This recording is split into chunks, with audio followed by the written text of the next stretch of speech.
Hello, Fermented Folks. We have P. Jelly Clark. All Makatsu. We have Travis Baldry. Today we have a really special guest, Leopoldo Gout. Are you reeling it in and defending clowns? I am. Earth doesn't even exist in Battlestar Galactica. This show gave me heartburn. I was like, I loves it, I hate it. It's called All Fluff. Oh! If you didn't know how I actually feel about The Mandalorian, Don't worry, this is it right here.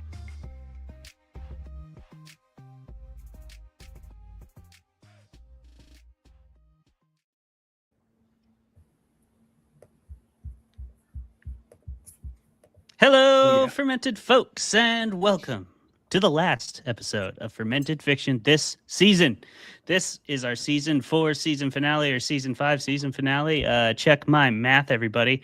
I get lost in this show because we did like 4 episodes a week this fucking season. So, lads, let's raise a glass. Happy season. Hey. Good job. Seth, Glad we're CS alive. Humble, thank you so much for joining us, brother. One of our all-time favorite guests, a good friend, a great master debater. Seth, thanks for being here, brother. How are you? Well, as I like to say all the time, Clay, any better than I'd be you. It's just about how well I am. Hey-o. Hell yeah. Hell yeah. Well, we're glad you're here, man. Appreciate you capping Thank you off for the having season. me. Yeah.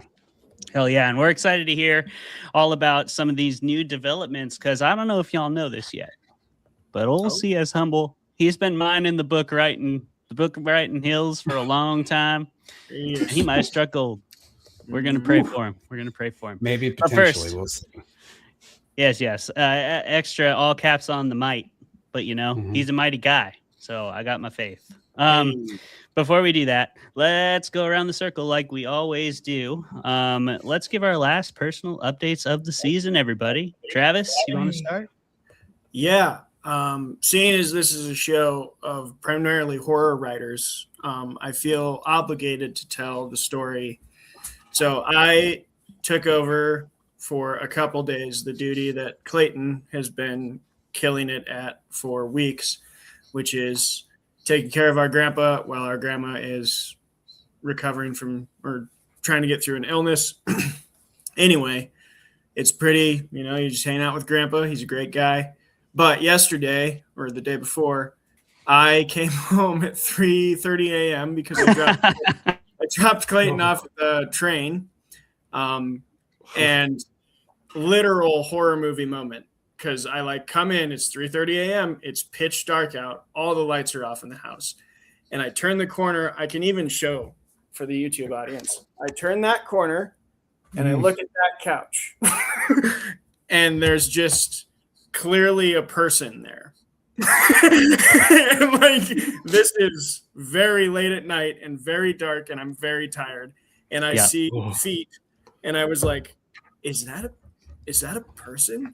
No one's talking to me, no one's saying anything, I hear nothing. So I'm like, that's not a person. I'm just freaking out because it's so late. And I turn on my flashlight, and lo and behold, it's just grandpa just sitting there.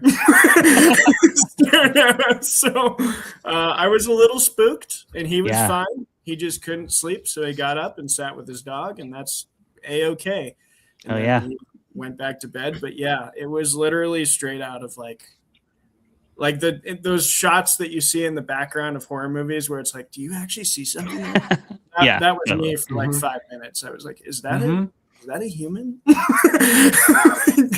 So if you'd have looked behind you for a moment and looked back, he would have been gone. Gone. Yeah. Gone. So that's how it works. That's my update. Yeah. That was my first day on the job taking care of grandpa. Oh yeah. That's really, really funny. Good. You had just dropped me off at the train station, so that happened to you pretty much right away. That's pretty hilarious. And I know exactly the look. I know his nighttime look as well. So it would have been very horror movie, like pale man. Harrowing. Yeah, harrowing. Just sitting there in the dark shadows, just out of sight. And then you're like, God. And because like you said, he's not going to say anything unless he feels compelled to, but not just because you walked in the door. Yeah. So that's really, that would be scare the shit out of me too. So there we go. Taking care of the grandparents is is an interesting journey to say the least, but it's what we're glad to be doing it. They've always taken care of us. I guess for my personal update, I'll talk about why I'm in this hotel room. I am here because I'm producing a short film in Seattle, Washington with my film company, Itchy Rodent, that I work for. And we're casting today. So we were auditioning for our child actor lead and our male protagonist lead. And then tomorrow we'll be auditioning for all our extras, and we already have our female protagonist cast. So just locking up casting and locations and all that good, fun production stuff. But I really do enjoy that work. It's fun. A lot of producing is just making relationships and kind of do similar stuff with Fermented Fiction. So I really enjoy producing and just that community building type work. Been doing a lot of that. That's what I've been up to. Great. And Congratulations. Thanks, man. It'll be a good time. We had some awesome actors today. We had one kid actor come in, and he was totally off book. He was just this kid was really good. And he like did a couple read throughs. He was like totally off book. And then I asked him, we gave him some notes, and then we were waiting. And then I was like, "You ready?" And he's like, "I stay ready." And I was like, hell yes, dude. Cast this kid. Love that. It was awesome. He was just like, "I stay ready. I'm always ready." God, that rules make him the director. God. Yeah, no kidding. Someone that's ready like that. Jeremy, are you ready to tell us something interesting? Hey, I'm ready like something. I'm going to tell you something for sure. Yeah. Who am I to say if it'll be interesting for the masses? But in preparation for this very episode, I did something that I don't particularly like to do, which is go to a movie on opening weekend. Yeah, that's fair. That's just... That doesn't seem like your vibe. No. Luckily, it was like Sunday at like 12:30, so it was all right, not the frothing at the mouth movie crowd, but this movie does get the distinction. This is most of my update. It is a movie that my wife can watch. Hell yeah. And even with the pig scene? Even with, Cyclops? It was pretty intense. Well, what she said about this movie is like, this movie was great, and I will probably never watch it again. But yeah, I'm surprised she did okay with it. Well, there we go. The pig scene is graphic and scary. So I'm surprised too, knowing how you've talked about your wife not being able to watch anything spooky. I'm surprised she made it through the pig scene. So good on her. That's growth. She's tough buff stuff, man. There we go. Ready to see some pigs. I like that we went the American Werewolf in London route for the creature design in this, the creature transformation. It was pretty fucking sick. I can't tell by Seth's facial expressions if he's holding back like negative tear it apart thoughts or positive agree thoughts. And this is a man who waits for the will of the dice gods to make itself known. Exactly. But he's fucking ready to light this thing up either. What I'm saying though is that I see he's struggling. I just can't tell what kind of struggle, what direction that struggle is in. I'm an enigma, Travis. Yes. It's like a sphinx. You couldn't read him if you wanted to. Yeah. And a humble one at that. A CS humble one even. There we go. CS, there's the joke. I always try to transition joke it in if I can, and when a homie puts it on the tee, there it is. So Seth, can you tell us a little bit about the Fermented Folks who may not know who you are? Can you tell them who you are, what you do, where they can find you, and what you're excited about coming out right now? Absolutely. So my name is CS Humble, Seth. To my friends, CS to Jeremy, always. But I'm a relatively obscure Houstonian author. I come by way of West Texas. I'm most known for my Weird Western saga, which is Amid the Vastness of All Else, which is currently published by Shortwave Books. I have an exciting announcement coming about the first trilogy, but I can't announce anything yet, but we're really excited about where that's headed. So, but you can catch any updates on that from me on Instagram or Facebook at cshumble.com. I just finished and have on sub a fantasy romance novel with gothic horror elements in it called The Countess of Corvidae, which is an anti-patriarchal fantasy romance that I'm super excited to get out there and try to make a little bit of a buck in the old fantasy pool of ideas. That's the idea. Hell yeah. You deserve to make a buck there, brother. You've, like I said, you've been mining the hill a long time, and you're a great writer, man. You've been honing your craft for 20 plus years, and it shows. The only publishers that aren't going to pick you up are the ones that are going to regret it. So it's going to be great, man. That's how I feel about it too. Yeah. You hear that, publishers? I know at least one of you is the big three there and the three watchers right now. Which one of you is it? And why haven't you signed C.S. Humble yet? The man knows romance. Okay. Who can say? The man knows romance. Just fucking get in on that shit. All right. Well, before we get in on that, we're excited, Seth, that you've got a new book coming out, and eventually we will eagerly await its arrival, and maybe party about it, just like we did last time you released a book. That was a great time. It was a tremendous time. Thank you all again for that. Oh, hell yeah, dude. And you invented that format for us, and we get to do it again with other authors. Yes, C.S. Humble, inventor of the internet book launch. Exactly. The fermented fiction book party format came as a result of Seth asking if we would be interested in doing a thing like that. So if you've seen and enjoyed those episodes, you got him to thank for it.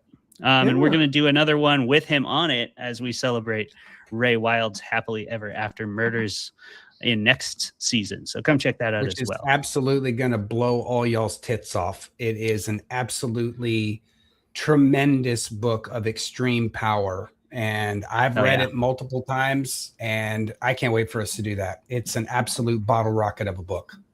I believe it. These titties are going to be in pieces on the floor.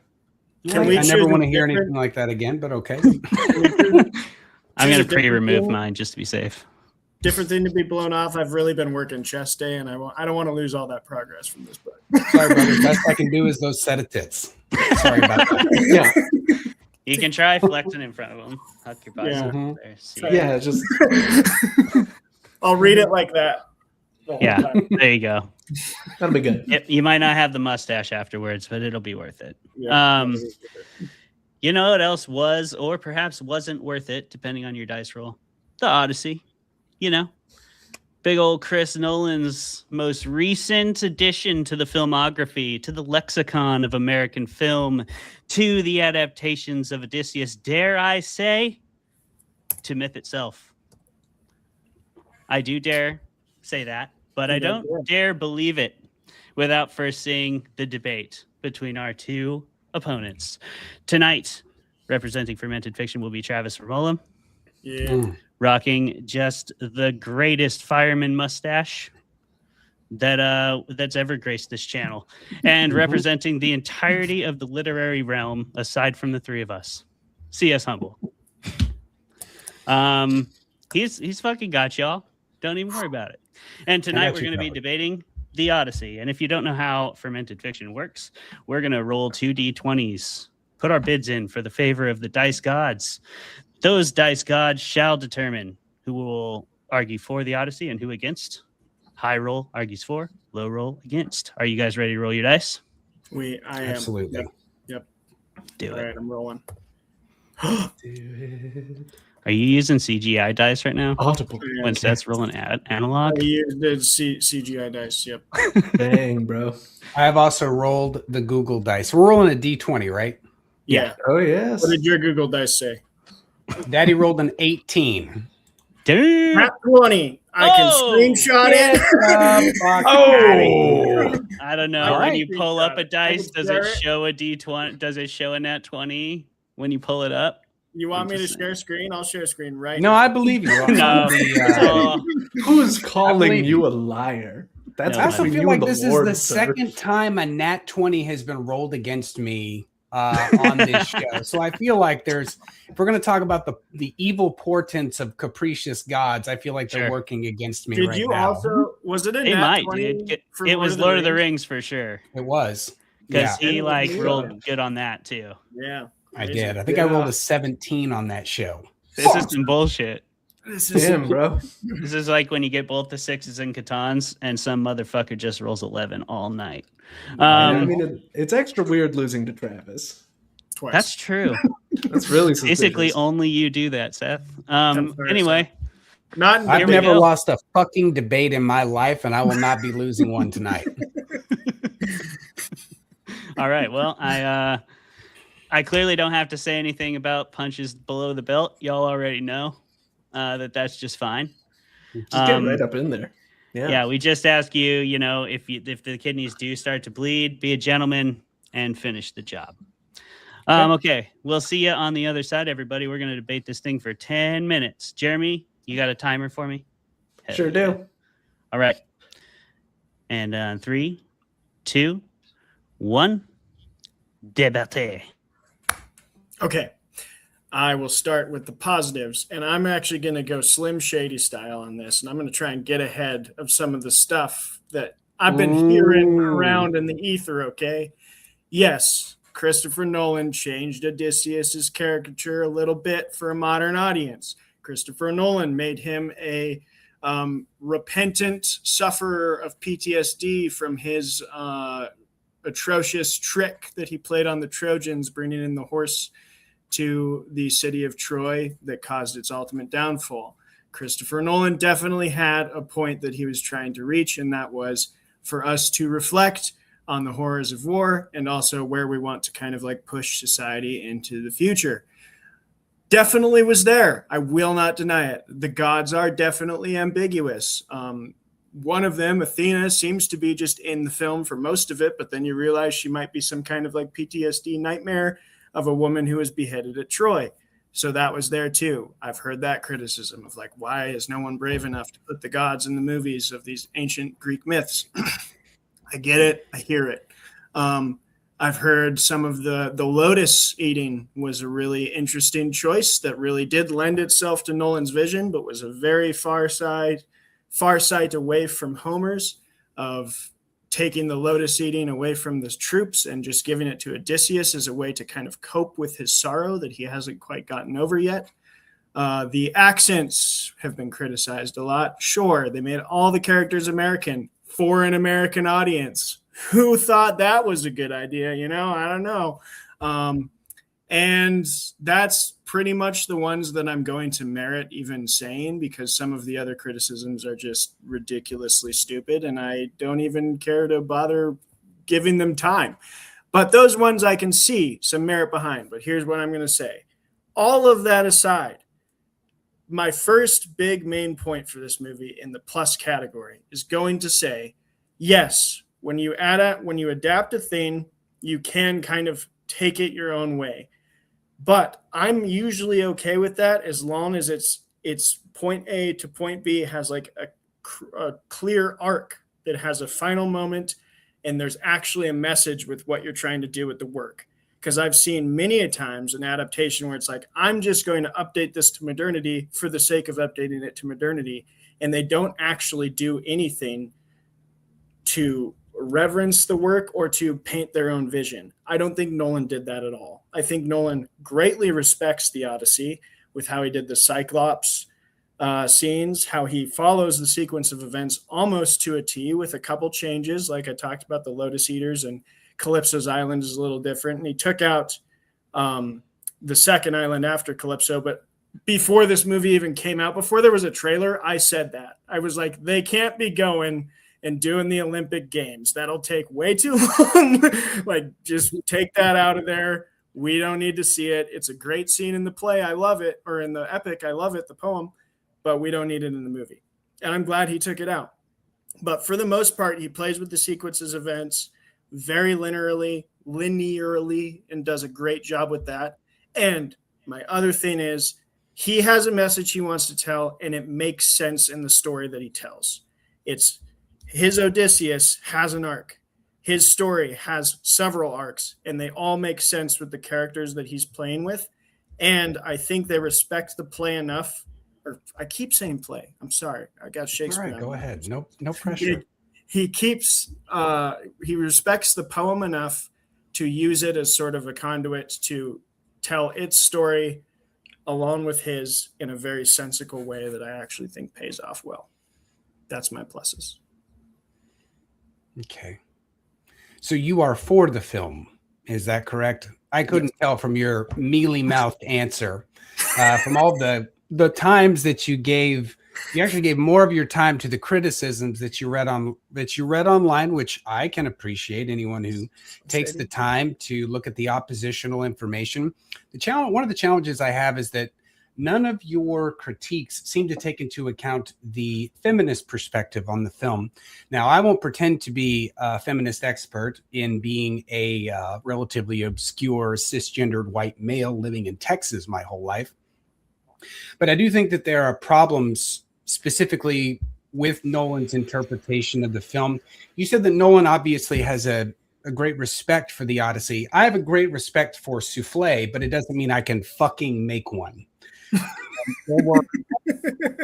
Or Nolan is literally up Nolan's own ass doing things that he previously has gotten.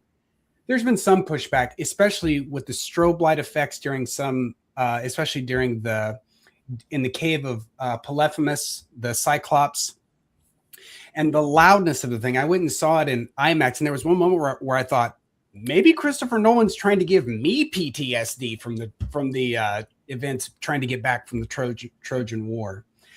I think that there are a couple of challenges. There are a couple of omissions from the original poem. But my biggest contention is this, is Christopher Nolan in his last 3 films has been trying to clearly convey a message of what happens when we make decisions as a civilization that ultimately burns down civilization. And his point in this film is that the Trojan horse being taken into the city of Troy and set before the temple, that was an act of the burning of civilization. Now, I have a little bit of a challenge with that because Troy is a slaving they're a slaving culture, just like Greece is, which is another contention I have with the film, with the fact that the swineherd, who is a slave of Odysseus, who played wonderfully by John Leguizamo, he's one of the good slaves. He does what he's supposed to do. But the evil female slave who is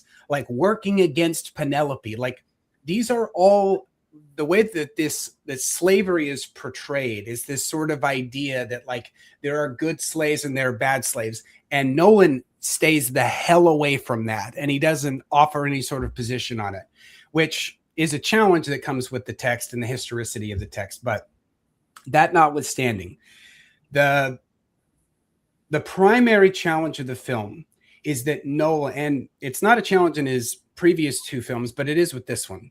He tries to take a moral position in which Homer specifically presents the poem in an amoral fashion.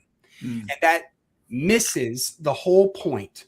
And that is Homer is trying to say that in this world, at this time in the Greek world, there is no society. There are politics, but all of the ideas of virtue and success, or andreia, the idea of Greek courage, the virtue, that manly strength that transposes itself so that a man can become angry enough with himself and not the world to try and make the world a better place, which is a pretty big, complex virtue, right?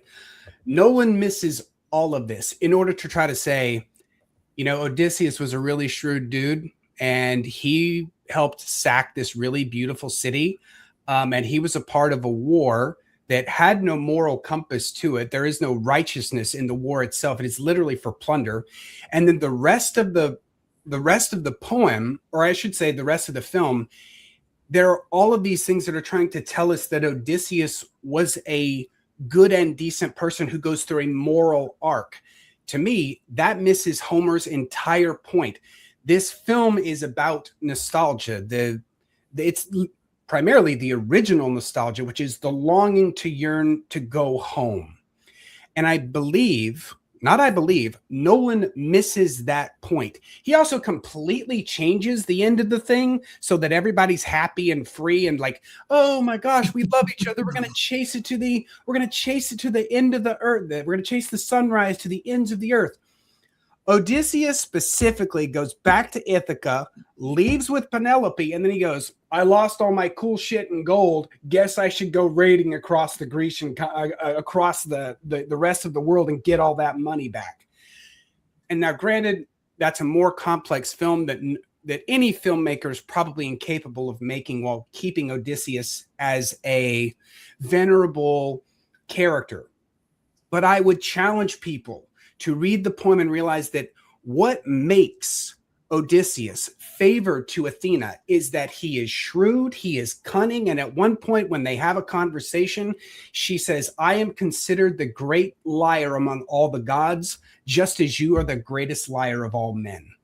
And that, to me, is the position of like, Odysseus is expected, and we should present this message of Odysseus in that he is a man, not And you're done. only be viewed. Just pinch it off.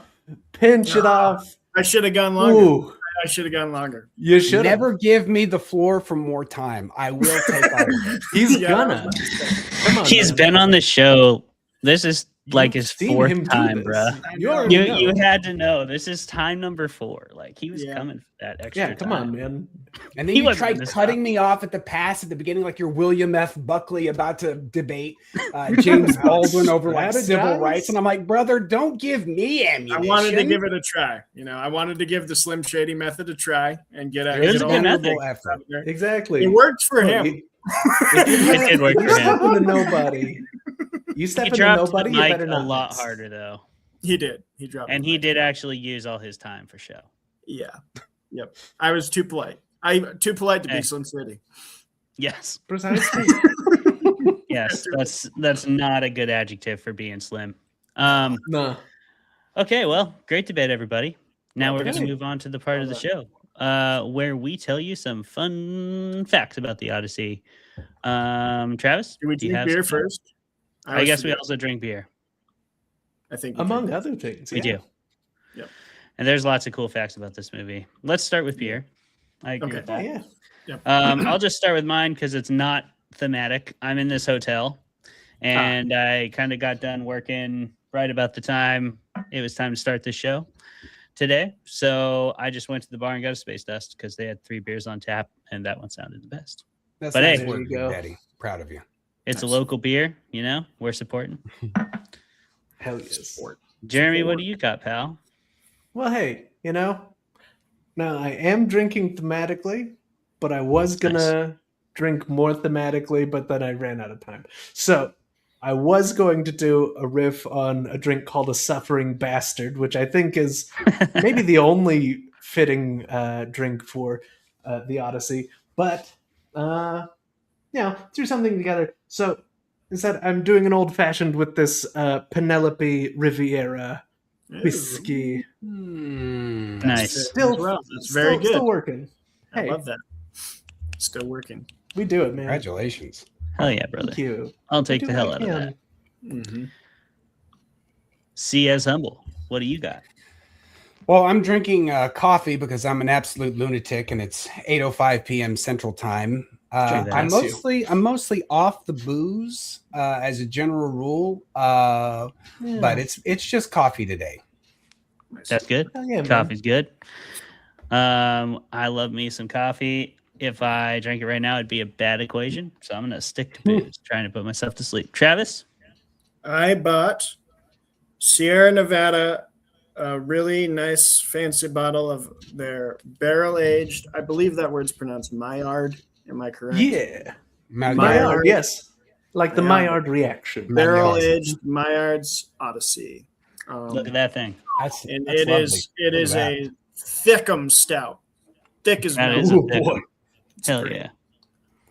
God, I'm All right. staring into the Congratulations. abyss of that glass. Yeah, there's also some pretty thick facts. This movie is thick with facts, rather. There's a Oh, whole bunch of them motherfuckers. because Christopher Nolan did this movie pretty old school. So if you're a fan of filmmaking in general, I think that this is a fun film to look into. If you can find BTS footage of them shooting it, recommend watching that. That kind of stuff is always really fun to geek out at if you're a film junkie. But they did some really cool practical things. One of the coolest I thought was they actually filmed on the open ocean quite a bit. Christopher Nolan pretty much used no CGI in this movie other than to do some finishing effects on some of the larger scale creatures like the Cyclops. But that Cyclops, first fun fact, I guess, was an actual fucking puppet. That thing was like 20 feet tall, and it's in this real cave. They're not in a soundstage. It's the real fucking cave called the Cave of Zeus. Which I guess that's fun fact number 2 is supposedly where Zeus was born, and they literally filmed the Cyclops scene in the real cave of Zeus, which is pretty freaking G of Christopher Nolan to do that kind of stuff. Love the return to practical effects. So we had the Cyclops as well. This is also one of the very first, I think it is the first like 3-hour IMAX movie. Shot entirely on IMAX film, which I've actually worked with before. Like IMAX film's crazy. It's like this wide, and you have to reload the canister pretty much every 15 minutes because it's just so big. 70 millimeter film is it's gigantic. massive, yeah. And you just rip through it, and it's pretty cool. It's a really cool process to work with that in general. But it's also that. Fun fact, piggybacking off of that, the film is actually, if it was 8 minutes longer, it wouldn't actually be able to be played in IMAX theaters. Just physically, it would be too large. Right. Well, you like I'll tell literally you, the movie did feel every single minute of 3 hours. Oh boy. Every single minute. You're like, yep, that's a 3 fucking hour movie. You know what I will say? I do agree with that. But you know, we'll get to all that. Another fun, lots of fun practical effects stuff in this. Like, for example, the people were actually buried in the Hades scene, and they were using snorkels to breathe, which is pretty freaking cool. They shot that film in that part of the film in Iceland on the like black sand beaches. So that's pretty wild to like, because I don't know if people realize it, but once you have just a little bit of soil on you, it's pretty hard to move. And probably pretty scary. So the fact that everybody was that committed to the process and to Nolan's vision, I think is pretty cool how much buy-in we had on this movie as a whole from a production standpoint. Fun fact that came out pretty recently, but Emily Wilson, the author of the translation of the Odyssey that supposedly inspired this movie, just fucking eviscerated it. So I don't know if you've read that article yet, but it is a pretty classic example of like when a classicist goes after a movie for everything. Even said the food didn't look good, which I thought was hilarious. Just like the food looks terrible. Ouch, going for the jugular. But yes, Emily Wilson, who is from some of the discourse I've read, criticized for the accessibility of her translation, was like, this motherfucker. Whoa, why is Emily catching strays? Are we gonna Nolan Knight up in here? Like, she has a legitimate beef, right? Oh no, I'm not throwing a single stray. All right, listen, I'm quick on the draw. I'm quick on the draw tonight. Let's relax, bud. Ooh. I'm not throwing a stray at Emily. That is a perceived stray. This is merely a fermented fact. Yeah, that's factual. Otherwise, we couldn't ferment it. I got it right here. I borrowed it from Travis. I am quite liking it. No strays at Emily. But it's just ironic that a lot of the criticism towards her is similar from hers to him. And I think that there's a lot of legitimacy there, obviously. So, yes, that's a fun fact, or maybe not so fun, depending on how you feel about it, I guess. Already mentioned that they used a Viking-style longship, which is an interesting choice. The Warner Brothers hasn't paid for yet for the damages incurred, And the people What's who, that? the people who own the long ship, they're like, yeah, there was damage to the ship. Warner Brothers said that they were gonna, or was it Warner Brothers or was it Universal? I can't remember. Universal. But they haven't paid them yet, and they're like, hey, you guys busted up our fucking 1,500-year-old ship. Please pay us to fix it. Which then makes you wonder: does that sort of make it a ship of Odysseus? See, Travis was with me. See, no, I think it'd be a ship of Odin because it's not a Greek trireme. It's a Viking longboat. Very true. Very true. Got him. That's a great fact. Thank you, Seth. And we're coming up on the end here, but there's a lot of fun facts about this movie. If I haven't hit on your favorite fact, go ahead and shout it out. I also like the fact that Nolan's entire score was done with original Greek instruments because they wanted to make sure they used the authentic delays. They even built some specifically for the film. Nice. Did you talk about the eyeline problem? Nope. Oh yeah, So there's a whole IMAX, lot. There's a IMAX whole lot to cameras. deal with. You already have talked about how big they are. They're massive. Yes, IMAX we've talked about that. Mhm. Oh, But- maybe not the cameras themselves, but in case you Not didn't the put bigness that of them, together, not yet. yeah, the film is this Oh. big, which means the camera has to Yeah, be the film also is huge. huge. Okay. It weighs like So- If you want me to 75 talk about the bigness of the cameras and what made them extra big for this, that'll lead One into sec. your thing, which I know what it is. They're extra Travis. big. They're massive Mhm. cameras, and they're meant for they pretty much do the thing they do best is large, huge, like sweeping Panorama. shots, panoramic Yeah. view. So close to dialogue is really tricky, and some of the cinematographers and Christopher Nolan literally designed a system of mirrors that were attached to the camera. So if you think which I thought the performances were, some of them were okay, a lot of them were great.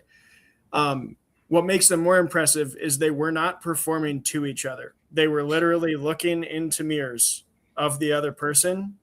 And that's what they had to do with the panoramic view to get those close-up conversation shots.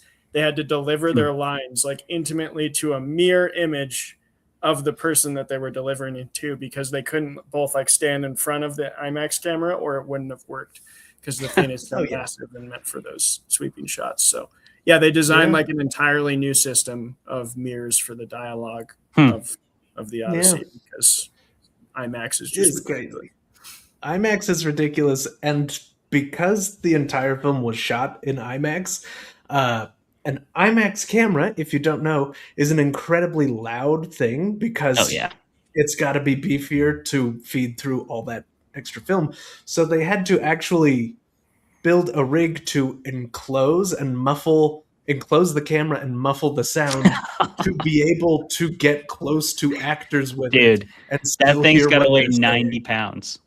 Yeah, it's crazy, it's stupid, and it's so pretty to look at. And the last IMAX thing is the cameraman Keith B. Davis trained himself to reload so quickly that the entire cast and crew would simply pause, maintain calm, and be back up and running almost immediately, because IMAX film can only be a few minutes 15 of film. minutes.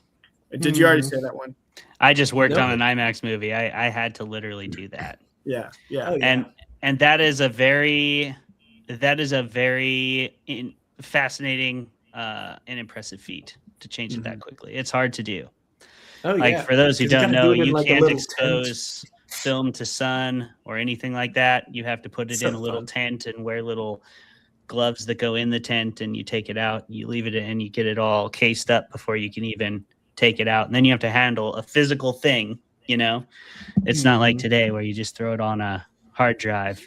You had to stack those things and label them and hope to God that nobody lit a cigarette next to them.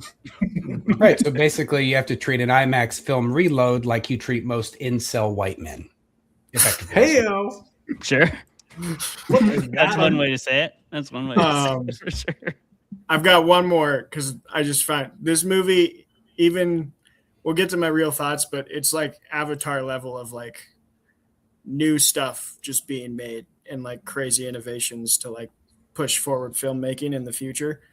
We'll talk about that later. But one of them I loved was the Italy's Ministry of Culture granted permission to shoot at Castillo di Santa Caterina and to add temporary exterior fabrications to suggest the size of Odysseus's Ithaca palace. But they didn't allow him to build a road to it. so most of the cast and crew was like either lifted up on this like massive constructed lift they built, taken in a small fleet of helicopters, or literally just had to hike to location whenever they filmed on the Ithaca set, because it's an actual castle in Italy, which is really cool. But yeah, I love that they're like, yeah, you can use our castle. Oh, great. Can we build like a road for the... No. Absolutely not. Absolutely no, you cannot. Do not. But all roads lead to Rome. Not this one, brother. Not this one. Sorry. Those roads have to exist, but to lead anywhere, and we don't allow this one to exist. Yeah. You know what else exists? Box office scores. Travis, how did this do so far at the box office? Oh, yes. I luckily can get this up fast. Sorry, I forgot about my job. It's doing really well in terms of how movies usually do. But, actually, never mind. I eat my hat. As of 2 days ago, it wasn't quite its budget yet, but now it has. It had a budget of $250 million, and it has made $666,743,000. So it is a box office success officially, which is hard when your budget is that big. That's the thing. My nerdy moment of box office numbers that I love to follow. Whenever you see a movie like this, or like Avengers coming out, Doomsday, people are going to be like, oh, it's going to have so many people go there. It's like, yeah, but if your budget is $500 million, you got to make a lot to make any. So you might still be a failure, but no, this movie is... you could pull a Waterworld, you know? It did it. You could pull a Waterworld. That was a bomb. Yeah. It was a bomb, even though everybody went and watched it. Yep. Yeah, I don't know how that happens, but it sure did with Waterworld, didn't it? You watch that movie and you're just kind of like, I'm going to just pretend I didn't watch that movie. And it does actually work for Waterworld. What these have to do is get repeat weekends, which clearly the Odyssey has. But like, that's the thing with this huge budget. Everyone probably went to Waterworld opening night. Right. And then word of told mouth. Everyone? What do we mean when we say it? You mean all of the 19 people who went and saw Waterworld? It was a popular movie. Opening weekend, it was very Waterworld popular. made tons of money at the box office. It's just that its budget ballooned so much because so much bananas bullshit on set. But that's what I'm saying. That it could not possibly make enough money to offset that. And probably word of mouth took it out back like Lenny with a pistol and shot it. Because it wasn't that great of a movie. Spoilers on Of Mice and Men. What are we doing here? I mean, you should have read Of Mice and Men by now. We spoil everything, people. Right. Yeah, spoiler alert. If you haven't read Of Mice and Men, sorry about it. Yeah, if you haven't read Don't Of get too Mice and attached Men, to Lenny or any bunnies that he picks up. spoiler alert, Lenny got the same kind of help Old Yeller got, okay? True that. True that. Spoilers he was a for young Old Yeller. Sorry. Spoilers for Old Yeller. Sorry, Seth. They Speaking really of should have which- seen it by now. If you haven't, in the 3,000 years or whatever it's existed, read the Odyssey, you also 2,800 should have years. done that by now. But we're going to spoil the hell out of it from here on out, because we're going to talk about what we actually thought about this movie. And because Seth was not favored by the dice gods, like Odysseus, Poseidon just took out his big old trident of a cock and slapped it right on your face. Now, whether we liked that or not, Seth, That's graphic. why don't It's you let got us know? 3 points? I assume it has at least 3 points. Or the sea Okay. monster might just be Poseidon's cock. That's possible. Well, Alternate reading okay. of the text. Let's hope it doesn't come to that. So no, I thought it. So for me, it ranks about somewhere in Nolan's top 4 or 5 films. I think The Prestige is his best film, which I know a lot of people don't love as much as things like Interstellar. We won't talk Love about Tencent, or was it? No, it's Tenant. Tenet. Or Inception. Um, I'm one of the few Tenet fans in the world, and I understand why, but I don't know why I dug it. I just did. I mean, I get it. It's basically dudes in suits shooting guns, and that's pretty cool. People like that. Yeah. But it has all the trappings of a Nolan film. It's obsessively concerned with the idea of time, which is probably Nolan's biggest theme that runs throughout through his work. And I am a Nolan fan. And again, I think The Prestige is one of the most underappreciated films, even though it got some acclaim. I still think that film carries further and farther than the rest of them do. I think there was he did a good job of paralleling a couple of things. One of them is you have these relationships that are happening where Penelope and Telemachus, like, they are in this position where they are left without Odysseus for 20 years. And then we use that as a vehicle to try and view what Odysseus's life may have been like. And so we get that through two ways. One is with the Cyclops, which I actually prefer the poem version, where there's a conversation between Odysseus and the Cyclops, which is why I have nobody here in a parenthetical, because I just blinded the shit out of Travis in our debate, and now he can only tell people who blinded you. It was nobody. Absolutely. Except right there in that moment, you just said, "No, my name's Seth. I want you to know it was me." right, because now I'm in a fucking Clint Eastwood movie, right? I want him to know it was me, right? Incredible. But the Cyclops is left alone by himself. At this point in the poem, Poseidon is off with the Ethiopians, and he's just not even paying attention to his son. And so this is a parallel of the way that Odysseus has left Telemachus to be alone, right? And then the other one is Agamemnon, which is, be careful going back home, Odysseus, because what if your wife is a bitch and she kills you? Which is one of my big challenges. Like, I think the way that it's presented is extremely patriarchal, where the very thing that Agamemnon's wife does in this act of cunning to try and take the seat of power for herself when Agamemnon returns, and for killing their daughter just so he could get favorable wins. Like, you think that, like, that's a righteousness there, but she sort of gets presented in the film as like, oh, she's this conniving woman and she did this. And Agamemnon is expressed as a sort of tragic figure. I've never seen Agamemnon as a tragic figure. I've never found him relatable. I mean, he is the monster among the gods of men, right? For me. Yeah. But I think that those are, and we use that as a parallel to juxtapose Penelope's position of having waited for 20 years. And Anne Hathaway does a tremendous job of expressing the power of grief, and this is one of the things I will laud Nolan for, is that she is the embodiment, and this is the same way in the poem, she's the embodiment of the four classical virtues, temperance, justice, courage, wisdom. And temperance, most especially because of that idea of the mastery over one's own natural desires, right? And she and Odysseus in the poem, they share the same sort of mentality and gifts with each other. And I would have liked to have seen a little bit more time with Anne Hathaway. And I also, of course, would have liked to spend a little bit more of those 7 years with Calypso on the island. I didn't love Nolan made a switch about the eating of the lotus, which I didn't particularly love. I mean, but there are things you have to cut. Overall, I give the film, I think, out of Nolan's efforts, it's a B+. But for Nolan's B+, it's better than most directors' A+. Yeah. I love that rating.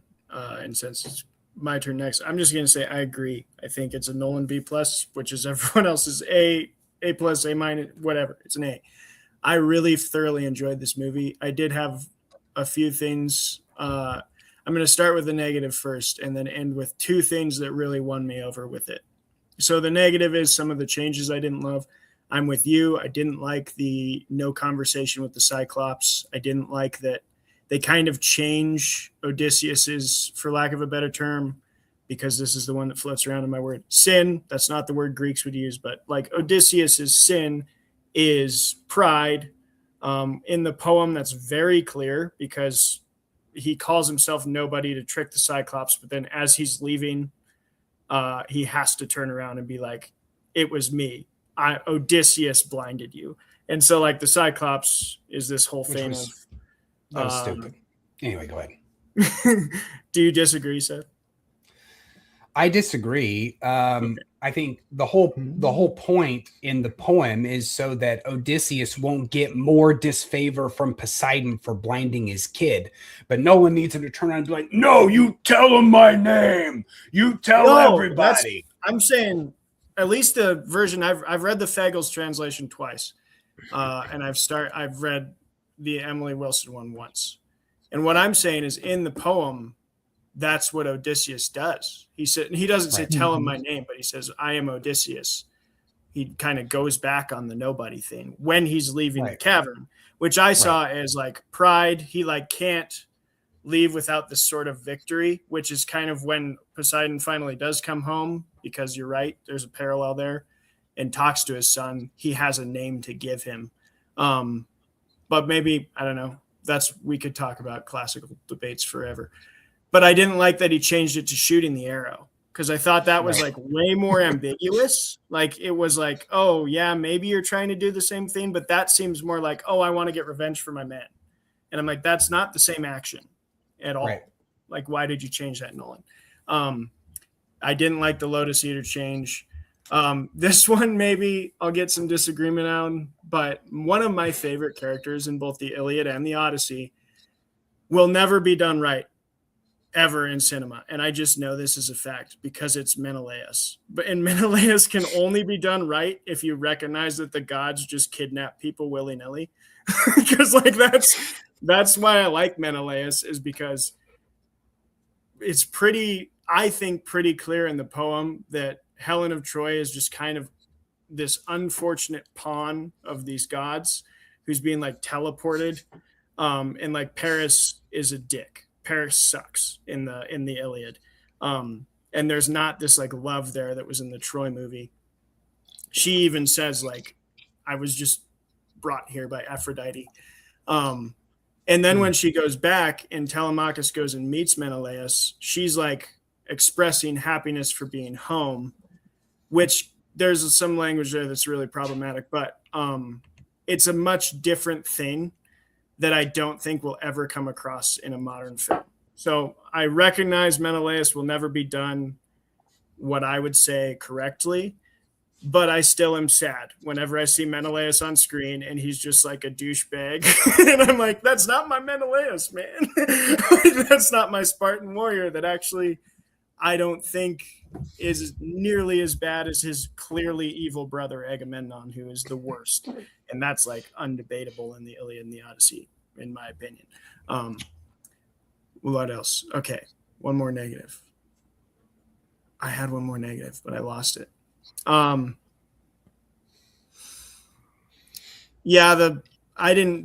wasn't bothered at all by the language. Some people are really griping about that. And I'm like, I guess stay consistent. That's my thing of like, it's the same way I felt about Chernobyl. Instead of being like, hey, we're going to make all these actors do a Russian accent and some of them are probably going to suck at it. They're like, hey, just everyone's British. Just be British. At least just everyone be British and everyone will get over it. It'll be fine. And they told a great story. Like Chernobyl's fantastic. I thought the same thing here of like at the beginning, it was a little like, I was like, okay, I don't know, but you get used to it. And by the end, you're like, well, everyone's talking at least the same dialect. It's uniform. I'm fine with that. Whatever. Sure. And then my biggest positives with this movie, two positives, are it preserved, because I think there's several hearts to the Odyssey because it's so massive. There's a lot of stories to tell, a lot of strings to pluck. And one of my favorites is Telemachus' story, the return of the king and the rising of the sun into this place of leadership, because I'm very obsessed with like the raising of boys, the raising of men. I think that's a really important topic that I focus on a lot of my reading on. And this book, or this poem, is a Telemachus, I think, could arguably be called the main character. Yes, he's in it less, but it starts with him. It starts in his voice, and he's part of this final fulfillment of Odysseus coming home, is him also becoming a man through the guidance of his father's close allies, but then ultimately through his father's presence. I thought the movie preserved that pretty damn well. I really appreciated Telemachus and Odysseus' relationship. Tom Holland was too old, did a great job, but there were many scenes that I was like, that dude's 30. Like, that dude is clearly yes, but he 30, looks like he should be he's 19. but a boy. Yeah. Tom Holland did great. He's a great actor, but there were some scenes when I was like, that is a 30-year-old, and he should not be a 30-year-old. And then the other thing that I really loved as a Greek history nerd, this is my favorite period of time to study, was this sort of lip service they gave to the Dark Age. Because the Dark Age is fascinating. It's so fascinating. And I know very few people who know about it. So for those of you who don't, Greece lost its writing system for like a really long time. Like it's really years. Crazy. I mean, we might just not have found archaeological evidence of it yet, but we haven't. There's just a good span of time where Greece had a writing system, completely lost it, and then they adapt the Phoenician alphabet and create a new writing system after the Dark Age. And this paid lip service to that, of like, there's this coming time that it says, Odysseus, by breaking the law of Zeus, brought on. I don't know if I love that interpretation, but I just loved hearing like this historical, hey, there's a coming time of darkness, and being like, I felt like the meme of Leonardo DiCaprio from Once Upon a Time in Hollywood being like, hey, that's the thing. Like, they mentioned the Dark Ages. So that was really cool. Yeah, I could go on and on. We'll definitely talk about it in the question portion, but I'm a big fan of this poem, and I think Nolan did a pretty damn good adaptation. Lots of flaws that people can find, and that's okay, but I would agree with Seth. It's a B+, and did it for me. I find it very interesting in your statement about Telemachus's coming of age and becoming a man. You mentioned Odysseus, who is there for exactly 20 minutes of it, and John was on the swineherder, right? Yeah. But the primary developments about Telemachus becoming a man, those conversations happen with Penelope. They don't happen with the men, right? Yeah. So she's the one who effectively tells him, "You're not a man. If you like, you think you are, right?" And then she effectively gives him the true challenge. Comes from her in what is brilliantly done as the reverse call to adventure, right? It's done as scorn, not as like, your father was a Jedi Knight, but I was, but he was killed by Darth Vader, who was a pupil of mine before he turned evil. It's done in a really great way. So it's really interesting that you say that you call out these two male figures who are very small portions of the time that Penelope spends actually challenging the patriarchal and what we would call the immature position of Telemachus. So that's just interesting too. Here's what I think, and why I mentioned the male figures, because no book, and this will play my hand here on what I believe about a lot of this, is maybe not no book, but Robert Bly's Iron John, Blythe, thank you. Yeah. Robert Bly's Iron John, I think, is one of the most impactful books I've ever read about teaching boys. That's why I'm so passionate about this. I teach at a Catholic school, and we're really trying to figure out how to like keep our boys in the school because we don't have sports, and we live unfortunately in a culture where boys are just like hey, my buddy goes and plays football. I want to go do that. And we're like, but please stay. But anyway, and girls too. I mean, we're dealing with it on both sides, but we have a really brilliant English teacher who does a fantastic job educating the girls. Anyway, I think Robert Bly and the Odyssey tell this same kind of thing where it's Telemachus has to go through 2 stages to ultimately return to being like kind of under his father. Stage 1 being kind of this call to action, which you're right, Penelope does. But then in that same call to action, Bly talks about you have to take, because he's using a fairy tale and I forget what it is. The key. There's a key that he has to literally take from under his mother's pillow. And so I think that's a big part. In the poem, I think it comes out a lot stronger because in the movie, he only goes to one island. But in the poem, Telemachus is sort of like called to action by Penelope. But then his stealing of the key is to go on this journey of his own and meet men who are not his father, who tell him about his father. And that's how he kind of learns about these virtues and then returns to like help his mother and his father. And I think that's a big part because Robert Bly's whole thing is you have to take the key from under your mother's pillow. The next part of the journey is you have to be taught and have tutelage from a man that is not your dad. Like it can't be your dad. That is the first person that you meet as a mentor in these teenage years, which I think is huge, especially when I'm like teaching school. I'm like, if that's me, that's a lot of pressure. I'm really scared. I can't force it. It's a coach for a lot of people. It's, an uncle figure, a grandfather, the communal kind of sense of it. And then when you come back as a mature adult, that's when you learn who you are as a man in context with the father that you had as a child. So I do think I take your point, Seth, that Penelope's role is huge in it. I think I just didn't want to get into the Robert Bly stuff, and then I ended up doing it anyway. So. Hey, you did. Yeah. Gotta just go for it. But I think they did that well in this movie. Not as well as the poem, obviously, because it's a massive story. But I think I was pleased with Telemachus' story. Okay. Yeah. Telemachus annoys me. I don't like him. Lying little There bitch. we go. But I'm hot. you guys know a lot more about the context of the Odyssey. I have read it, and I'm most of the way through Emily's translation now.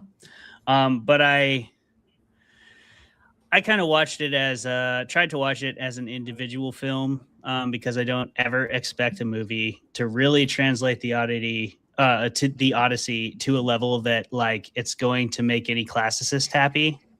I don't ever expect that to happen, and I don't really need that from the Odyssey.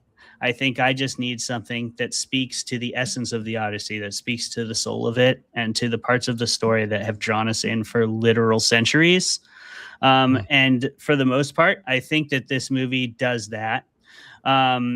I felt that sense of adventure. I felt that sense of like impending doom, and the battle to overcome it. And I quite liked all of that. I thought there was a lot of really good performances. As somebody who's always inclined towards horror, there was a lot of really great horror scenes in this movie. The Hades scene was awesome. The Circe scene was awesome. The Cyclops scene was a lot of fun to view in the theater. They really, and as a filmmaker, I am also always a geek for the production side, but I loved the use of sound in this movie. I loved the use of dark and light. I thought the Cyclops scene, which is, it's one of the pivotal scenes. Like if you see the Odyssey is getting done, that's one of the first scenes that's going to jump in your head, and you're going to, whether you're like excited to see how they do it, or you just sort of know it's going to happen. I'm looking forward. That's one of those scenes that I look forward to. If I hear a story is being told, like if they're doing Spider-Man again and they're going to redo the origin story, there's still going to be a part of me that's like, all right, Uncle Ben better be good. If they get Uncle Ben wrong, I'm going to be pissed. But Marissa the Cyclops is sort of the Uncle Ben. Yeah. the Cyclops is the Uncle Ben death scene of the Odyssey for me. I really liked the way they use sound in it. It was very eerie and terrifying. And then the use of practical effects in this movie, I really appreciate, especially in this age of AI bullshit. So that was extremely refreshing to see. That said, I had plenty of gripes with this movie. It's inherently super hyped. It's Christopher Nolan and it's the Odyssey. So there's no way this movie wasn't going to get hyped to a borderline damaging extent, just by the nature of its very existence. It's been overhyped for like 2 years since we saw the first poster that announced that there'd be a trailer in 6 months. We've been overhyping the Odyssey. So and that's fine. Again, it's to be expected. All the big names are in it. Christopher Nolan's directing it. It is the fucking Odyssey. And you can have some faith in Christopher Nolan because he pretty much always does a good job. You can, I said pretty much, Seth. I didn't say always or exclusively. And maybe I'm agreeing with you. You're not. That's not what that means. This is the universal sign for, I don't know. It averages out. Okay. They always look excellent. They always look good. And trust me, I have plenty of problems with plenty of those movies, including this one. If I'm watching this and removing myself, taking off the book cloak entirely and hucking it asunder to where it can't even be seen, kicking it under my bed, then I watch this movie objectively, and it's not necessarily awesome. There's a lot of moments in the movie where I do not feel like the characters are people. And I think that most of that was obviously intentional. He wanted to capture this mythological hero feel of the Odyssey that is essential to the lifeblood of that story. You can't translate it and make it too mundane. It has to be epic, but it is the foundation of what we know as an epic today, right? But it still, if you're going to adjust the dialogue to the level that you did, and then you're going to say you did that for accessibility, I want to see that come across in the character interactions as well. I want to feel more connected to these characters. I don't, because of the dialogue, I often had a hard time feeling like I was in as ancient of a setting. It felt more like a mythological setting, not a historical setting. It is a mythological setting. This is not a historical event. No, this is a mythology, right? There is full-on magic happening. But it also but it also felt super modern. And there was just something about that threw me out of the story a little bit. And I think I did not. So this is what my point, Seth. It has nothing to do with historical versus mythological. I know this is not historical, but there's history that lives in it. It's the only history we have of this time period, basically, that's written down. It's some of the only written stuff we have. And so there's history in there, in the culture, in the way people behaved, in the way, what things people valued, et cetera, et cetera. But that's not even my point, really. Ultimately, my point is the dialogue takes me out of that enough, but it doesn't translate into believable characterization. I didn't give a fuck about anybody in this movie, really. Except for Penelope, I felt that she was a relatively empathetic character. And John Leguizamo kicked ass. I wanted him to do well. And a couple of Odysseus' crew, there's a couple people, but there wasn't enough common through line that I felt like these characters actually felt like people. They always just felt like characters. And I know that sometimes a movie's more about theme and the world and translating this 3,000-year-old myth. I get that. But there's something about the modernization of the language that sort of made me want a little bit more of a modern twist on characterization as well to maybe go along with it. And then I might have got sucked in a little bit more.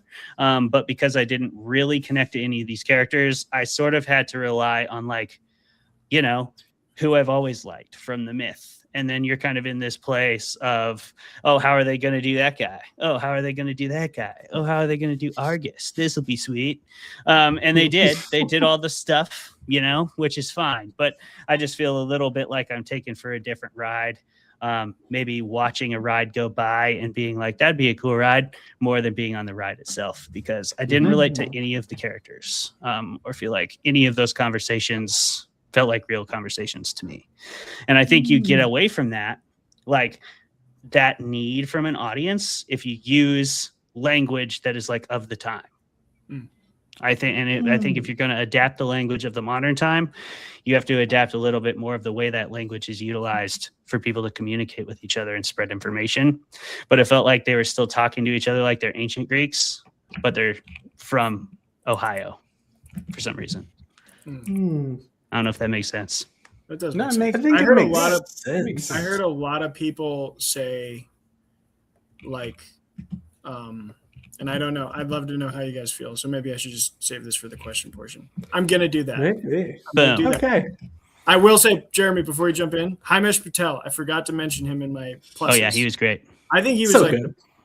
my favorite performance of the movie, which surprised the shit out of me. Same. Because he's like Yeah. right next to the main character and overshadowing him. I was like, this guy's killing it.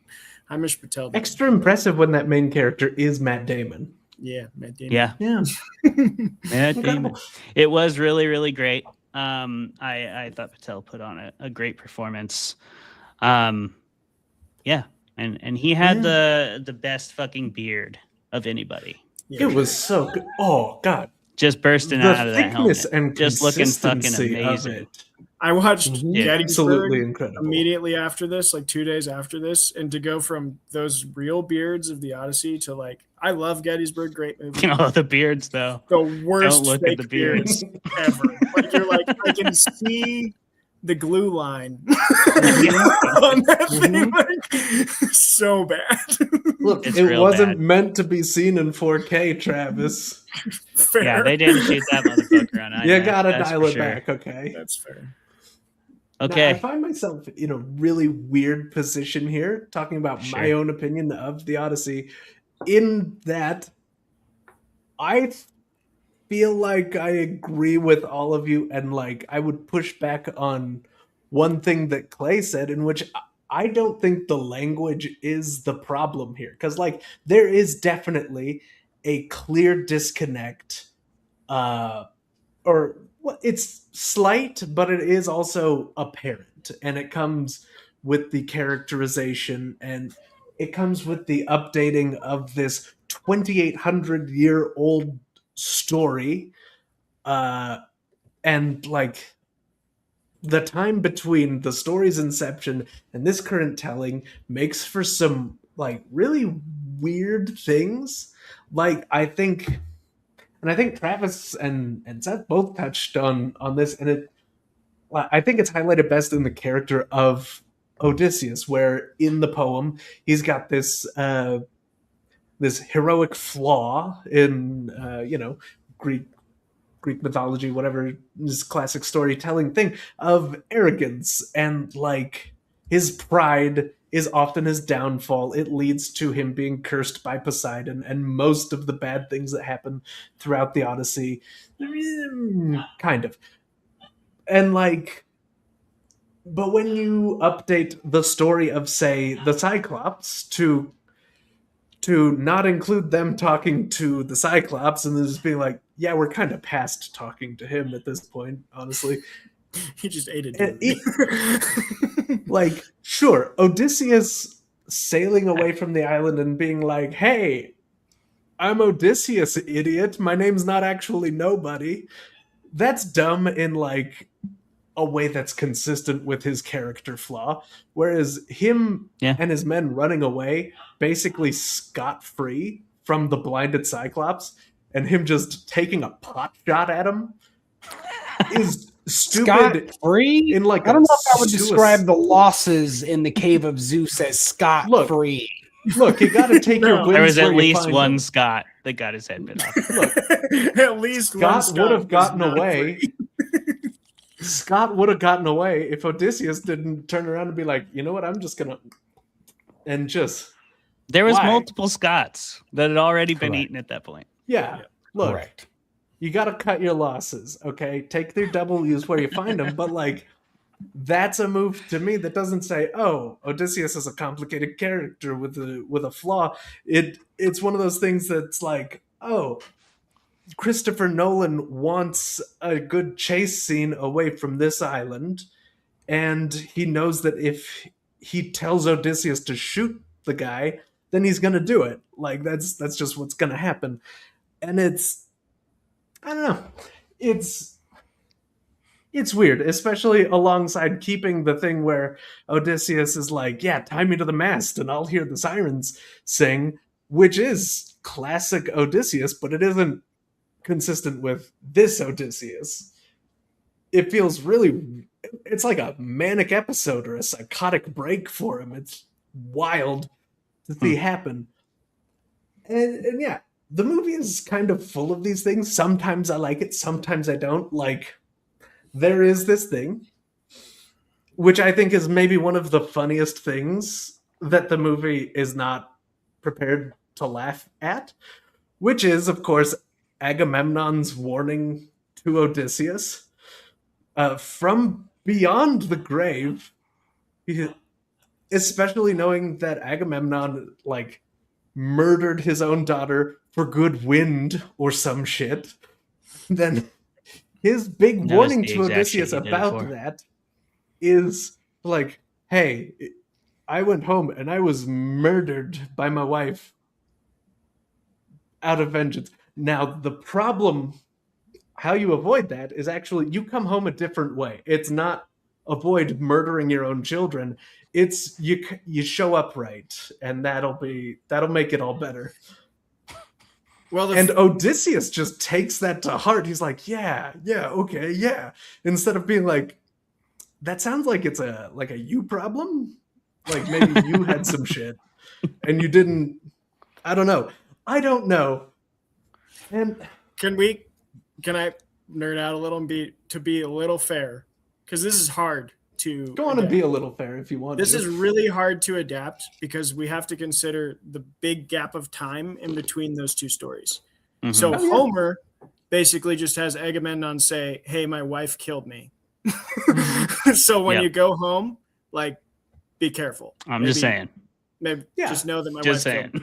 And Just then we get a different play by a different author, hundred plus years later. That's like, "Oh, this is what that line means. It meant this." Oh. And so, like, I think that it's a weird thing.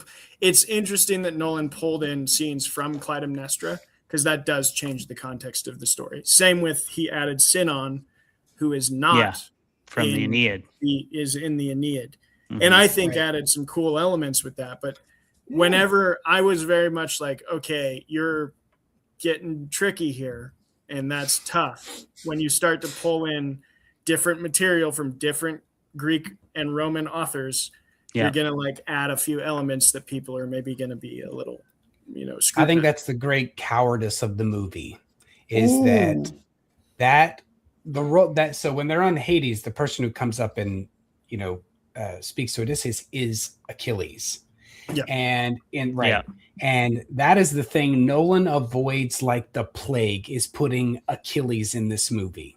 Yep. And he does avoid the fuck out that's of that. an act. Yeah, he avoids it because, and I think what it is potentially is that Achilles is the large, like at least in the popular mind of people, the most recent Greek story they heard was Troy with Brad Pitt with the jacked shoulders, right? Playing Achilles, right?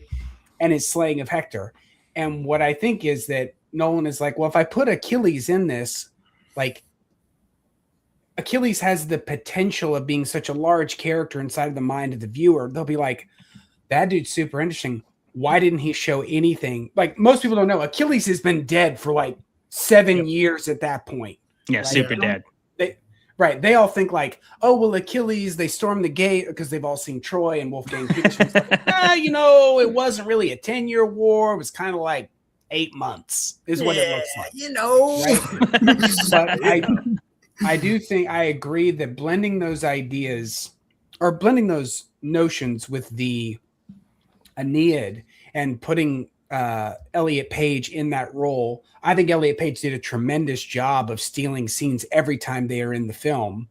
Oh yeah. But I still would have loved to see my boy. And I also think, who do you cast as Achilles? Yeah. Who? No one. That's a tough one. There's literally no one. Nope. Mm-hmm. They were gonna cast. The only thought I had was they were gonna cast. I forget his name. The guy from Ted Lasso that was gonna be Hercules in the Marvel movies, and then they scrapped the Hercules line because they were like, we're hemorrhaging money. He's got to like. That guy's way too big. That guy's got to be Ajax the Greater. You can't make that guy. You're right. Achilles. You're right. Yeah, he's an Ajax build. He's huge. Don't even right. do that. Come on. But he's Greek. He looks Greek, and I was like, I would love to see like a Greek guy as Achilles would be a cool nod. White pasty Americans, and you're like, hey, check out this gigantic Greek guy. That's right? Here's what I'm gonna say. That's what I mean, though, Seth. If you're gonna take this character who's like a standout of all characters, like Achilles, the greatest warrior of all time, why not make him stick out like a sore thumb amongst all these pasty white boys? Yeah. I mean, I hear you. Yeah. I would like to see it. I would like to see it. Yeah. Jeremy, did you have any more thoughts? I had one that I do actually, well, one or two that I definitely need to share. Like, there is an incredible thing that does happen in this movie that I absolutely love. And unlike the Agamemnon story, which makes me laugh and not the movie, I feel like this is one of those things that is just really great and funny that the movie also is maybe having a little fun with. And it's in the final scene where Odysseus is just going absolutely ham, obviously. Like, and it's maybe one of the funniest things I've ever seen in a fight scene that didn't have Jackie Chan in it, obviously. But it's so you got the guy locked in the weapons room, and he's got the hold, and he's throwing shit down. And every time he throws something down, Robert Pattinson's like, hey, get the sword. And then somebody gets a sword, tries to kill Achilles with it. And then, what do you know? Achilles has a sword, and then everyone's Odysseus. like, oh, fuck, he's got a sword. Achilles has been dead for 27 years by this point. Fine, whatever. Odysseus has been dead for quite a lot longer, Clay. It's been some time, and you'll need to get over that. It's true. Yeah. Now, that is funny. Although the body count. I just want to reiterate again. Odysseus was not a real person. He was never alive. He hasn't been dead. He's been dead for 0 years because he was never alive. He could have been. I just want to. No. He could have been. You don't think there's ever been a person named Odysseus? I mean, we don't have the autograph text from all the people who said that they were Homer, who is a poet supposedly born on 7 different islands. I'm saying we don't have it. I'm saying if he was born on 7 islands, and Battle none of of those Troy. islands can vouch for him not maybe, existing. I hear you, Seth. You're right. It's tough. But he could have been. But what I was going to say is the body count in the courtroom, too low. That's another wimpy thing. Nolan wouldn't go all in. Yeah, you can't do 108 suitors. Why not? You can't. John Wick that shit.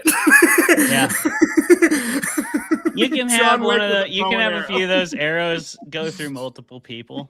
You know, just rip through just do Tarantino and just like go through 20 people, send them flying.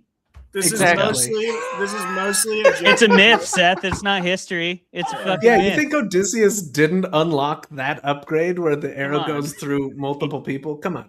He definitely unlocked that shit. Right. He was, mostly a joking point. Every time if you're not super confident that you can go through at least 5 motherfuckers per arrow. Mostly a joking point, but I would have honestly probably cheered if he just turned into John Wick with a bow and arrow. Yeah, just John Wickham. That's the poem. He slaughters the 108 suitors through cunning. Yes. And through guile.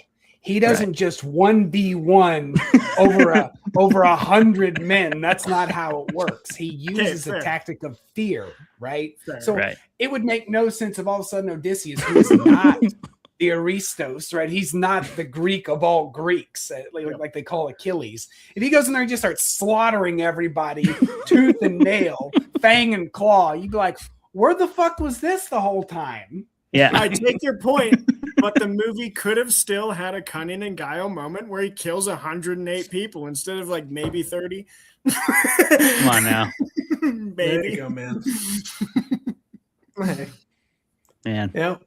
And I think I'll leave my opinion with this one final thing. I really like this representation of I have my issues with Odysseus as a character, but I really enjoy this portrayal of him as the original final girl in stories. This was the thing. Yes, that's what I wanted to see from Seth. That's about what I expected. Seth, actually, we're with you. We're with you on this one, Seth. We love you and we support you, Seth. No, we're not with you, Jeremy. We're not with you, Jeremy. We're not. I know we're not with me. I know we're not with me. Seth, do you care to weigh in on that? God, I love having you on the show. I'm going to need more information on what is effectively one of the most incomprehensibly baffling positions I've ever heard in my life. Yeah. God, this is so good. Hey, so, and look, this comes back to a discussion we have had previously on Fermented Fiction. Yeah, I was asked, hey, what are some examples of maybe the final girl trope as applied to genres other than necessarily specifically horror? I thought to myself, okay, what does it take to be a final girl? Hey, you got to learn some kind of lesson. You've got to overcome tremendous odds. You may or may not survive at the end. And being a final girl means you survive. That is endemic within the actual trope of the character and the titling of the trope.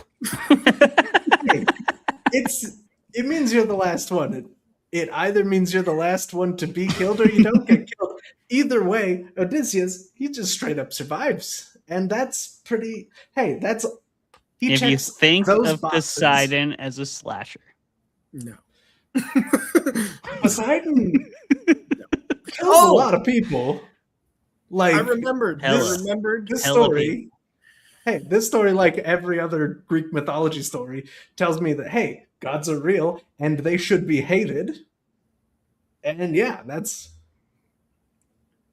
So, slashers. Gods are slashers. Everybody knows that. That's easy peasy stuff right there. Real quick to give Seth time to, to calmly approach this. Digest that. I remembered my last negative point was I'm really tired of ambiguous gods when we tell old myths of these old religions. I'm really tired of it.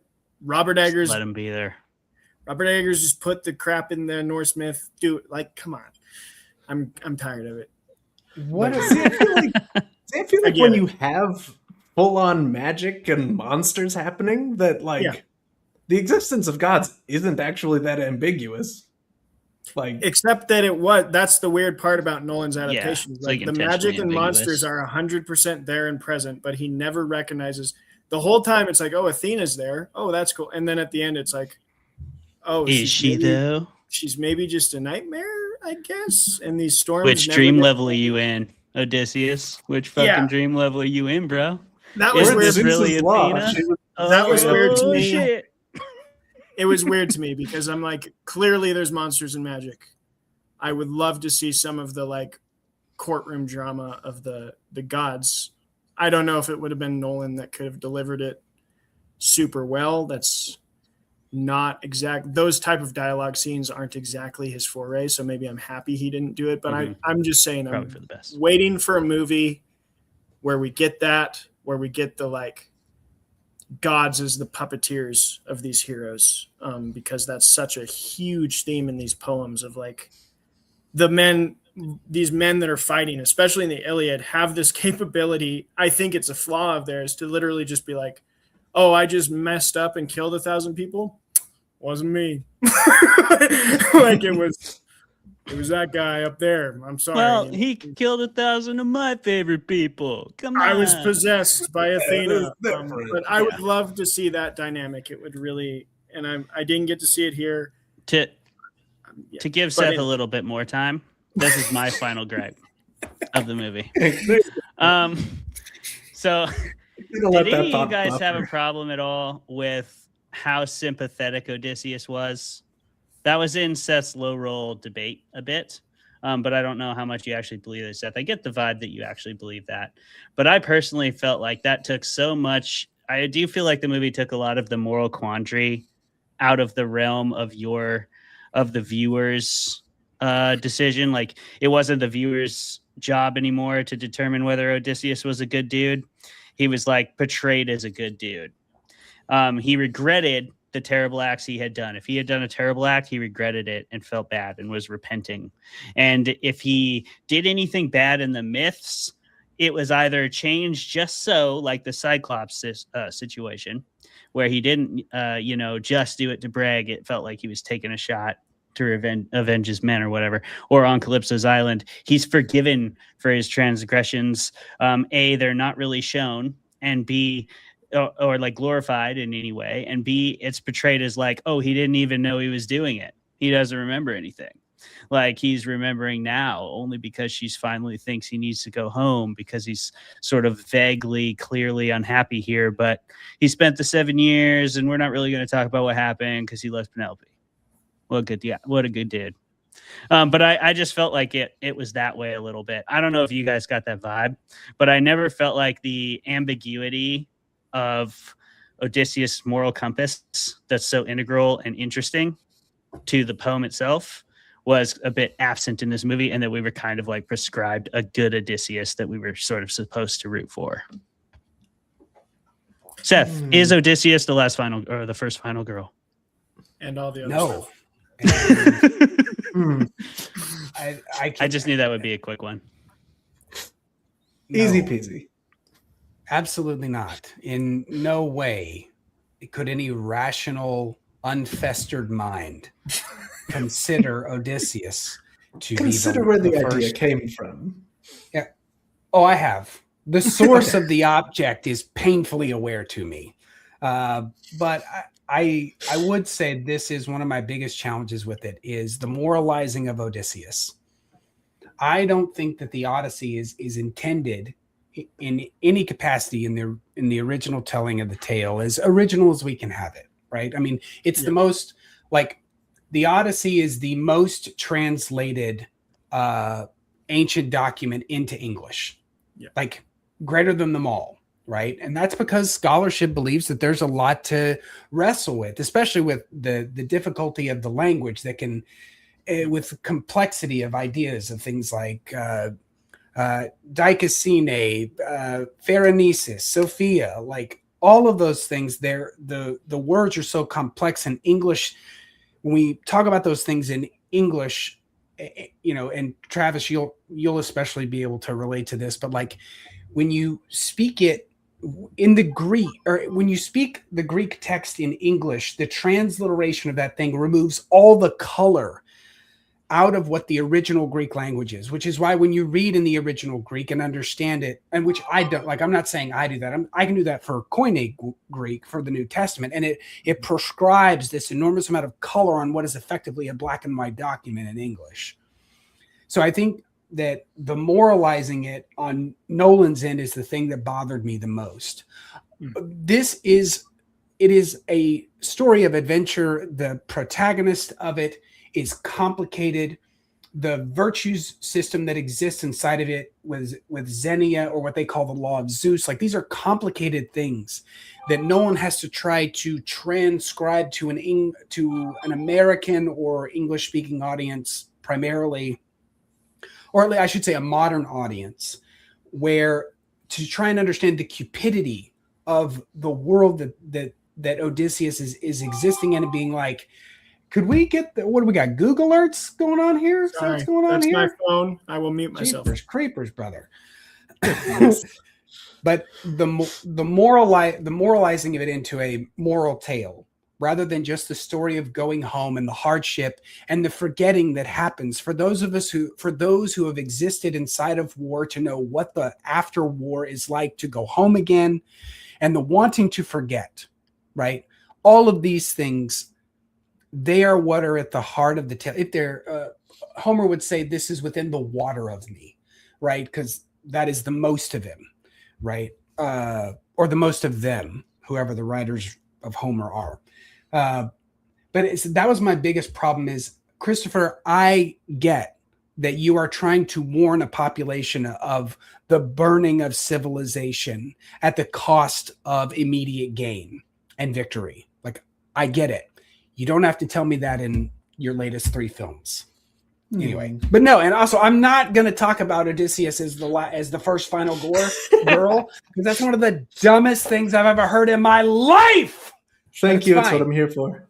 I think that's as much absolutely talking about it as it dignifies, and frankly more. Maybe, I want to answer your point, Clive. I agree with what Seth said. I agree with what Seth said earlier too about Greek virtues. I think that's the big thing to me. It's not even like a moralizing of Odysseus. No. It's a different virtue system. But he used the modern virtue system to try and make a moral character out of Odysseus. And it's like, now you get a different Odysseus because we're in a different virtue system.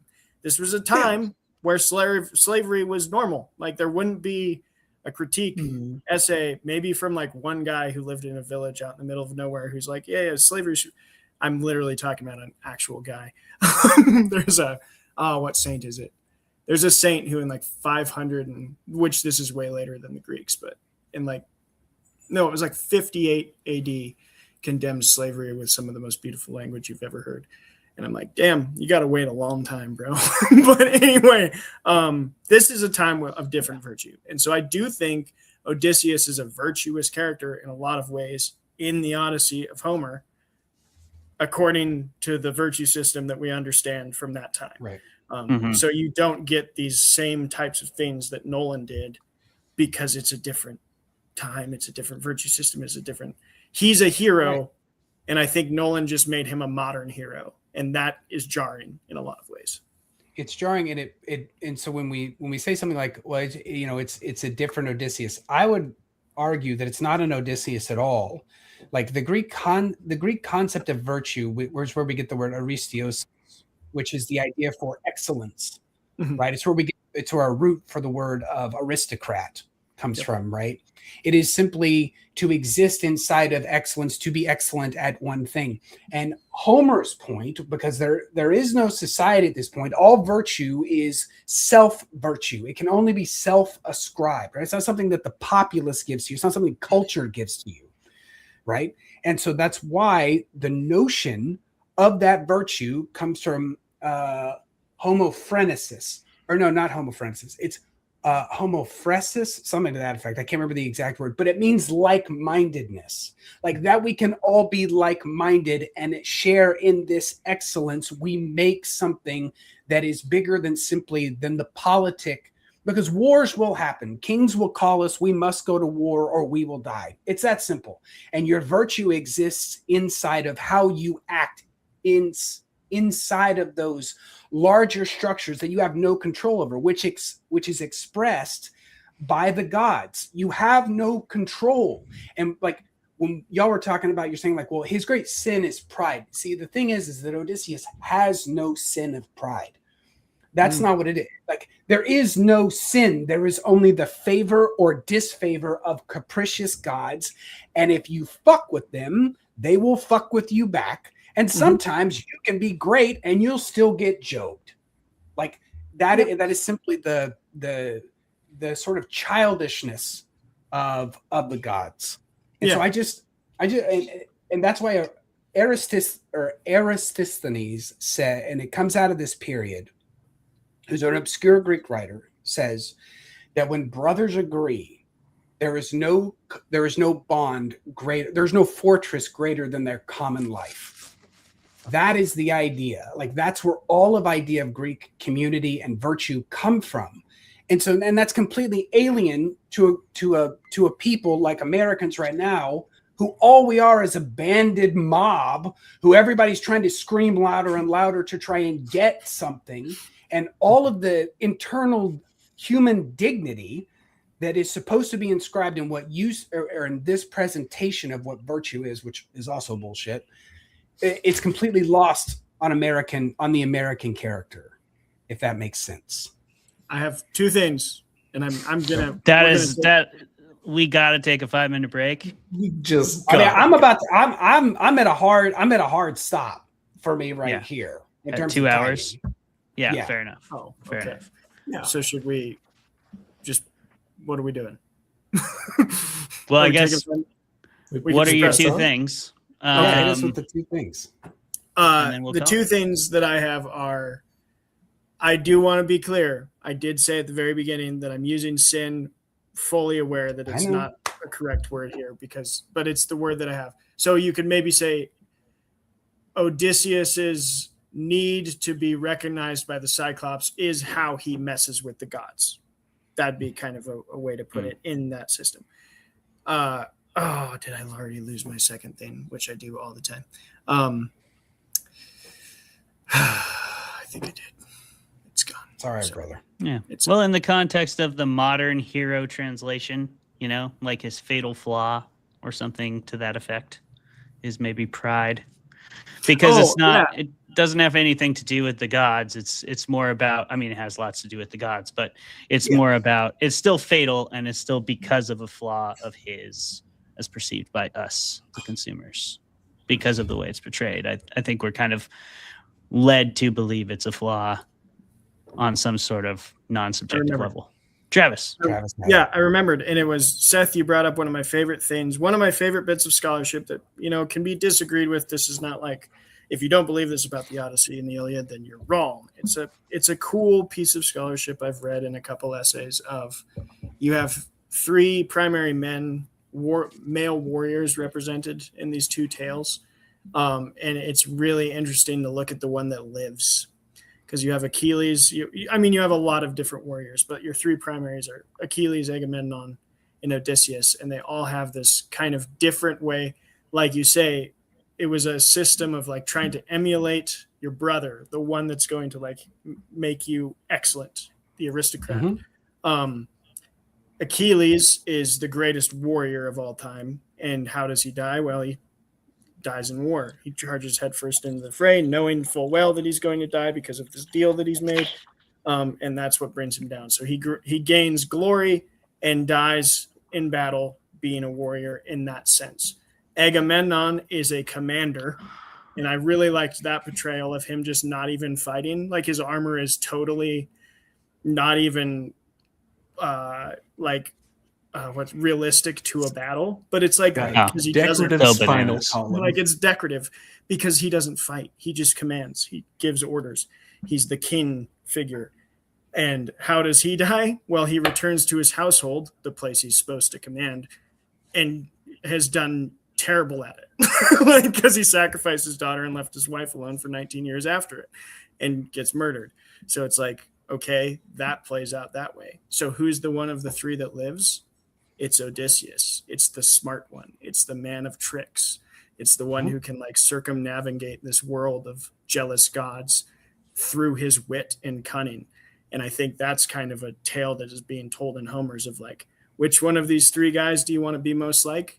The smart one. The one that's not obsessed with either commanding or winning in war glory. The one that's cunning, the one that can do the politic correctly. Sure.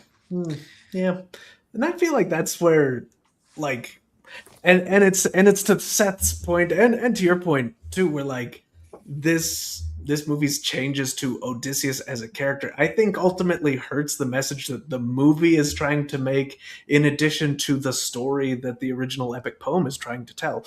Like if you have Odysseus being regular Odysseus in this movie, I think it portrays a man who like goes to war and cannot leave war behind and is changed and actually cannot return home because of the things that happen. I think that's a much better way to tell it than like, oh, he's a good guy. He just fucks up and does weird shit along the way. That's ultimately kind of irrelevant to his character, because his character in this is, I guess, maybe going through an arc where he's got to, I don't know, let Poseidon have his way with him, trident penis and all, and Bring it back around. Not canon. bring it all the way back. That isn't canon. Look, Seth, I did had not to make long it. for the nostalgia to go back to that homeland of a joke. Yeah, look, Seth, I have to make it. Here you are, bud. It can't. You made it. Can't not be any stupid. There needs to be some Well, stupid. Okay. Yeah. For me, anyway. But what I'm saying is,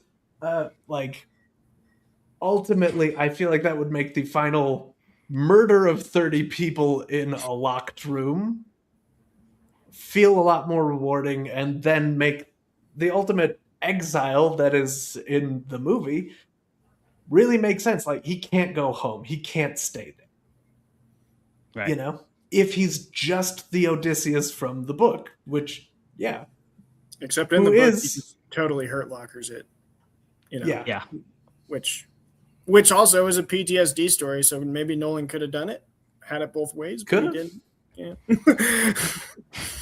Yeah, but I mean that's the little bow on top of the gift of good guy Odysseus we get in this movie, is that he rides off into the sunset with his fair queen. Not to go on raping and pillaging and hoarding wealth for No. himself as we get. No, He's he done does with all that. Something else. He done with gave all it up that. or something. Can't have the Jeremy Renner grocery store scene where he's like, "Oh, I can't be normal anymore. I'm just gonna go back." Yeah. Nope. He definitely doesn't go do that. He definitely isn't debatably the fucking sea people, just wiping all of Greek civilization single-handedly. It's hard to he's say. Probably the sea people. It's fine. So He would Seth, be if he was real history. Let's rank this thing and then hard out. get the fuck out of here because Seth's got a hard out. Gotta get. All right, so make your ranking quick, Jeremy. Hey, so what you want? Hey, this is a long movie. I'd say pace yourself, but nah, don't even. Look, anytime you look at the screen and you are just absolutely gobsmacked, you'll want to take a drink. It's a beautiful thing to look at. Just go look at it and be like, oh my god. If anything, the drinks will help. It'll help you not notice how wild and inconsistent Odysseus and kind of nobody else is as a character. To me, you keep that to yourself. No, I was saying I thought it was a great. It was a nobody. I thought that was a great little pun you did right there. That was nice. There you go. Exactly. You did it, bud. And yeah, that way you can say the drink blinded you, and it wasn't in fact nobody, and nobody will get upset. But he was going to do that anyway. So also, you'll want to have a drink anytime something. Now, this I wish I got to talk about even a little bit more. The movie threatens a lot of hog and does not deliver on any of it. When I saw the Cyclops, I was obviously I obviously noticed first and foremost, like, wow, that Cyclops is not wearing pants.